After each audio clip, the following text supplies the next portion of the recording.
Cyber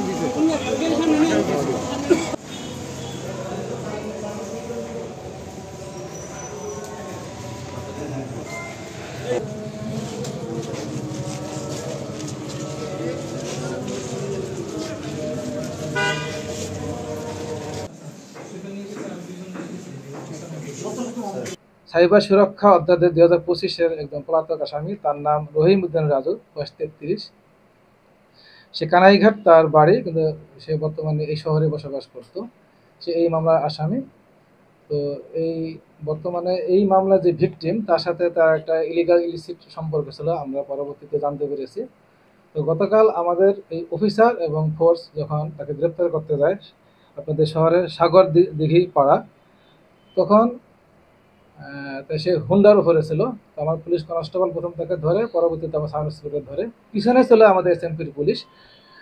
যেহেতু সে পালিয়ে যেতে পারে, এই জন্য পুলিশকে আমরা, পোশাকধারী পুলিশকে আমরা একটু পিছনে রেখেছিলাম। কিন্তু ইন দ্য মিন টাইম ওই সন্ত্রাসী হাতে একটা, তার পকেটে একটা চাকু ছিল, সেই চাকু দিয়ে আমার সাব ইন্সপেক্টরকে ঘাই মারে। এবং সে, আমার সাব ইন্সপেক্টর আবার একটু দূরে সরিয়ে দেয়, তারপর তাকেও আবার দৌড়ে এসে ঘাই মারার চেষ্টা করে। এটা ভিডিও ফুটেজ আছে, আমরা সংগ্রহ করেছি।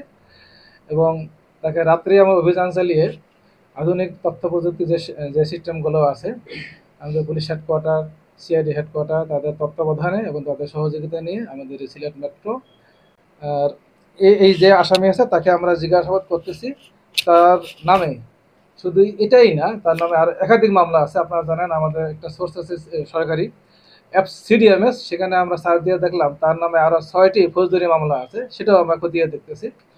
এবং তার সঙ্গে তার পকেটে একটা অফিসিয়াল আইডি কার্ড, একটা কার্ড পাওয়া গেছে, সেখানে নিষিদ্ধ ঘোষিত ছাত্রলীগের সংগঠন, সেই সংগঠনের কেন্দ্রীয় সদস্য ছিল সে।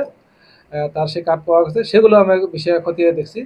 যেহেতু তার নামে সিডিএমএসের 6টি মামলা আছে বা এই একটা মামলা আছে, তার মানে আমরা ধরে নিতে পারি সে প্রফেশনাল অফেন্ডার।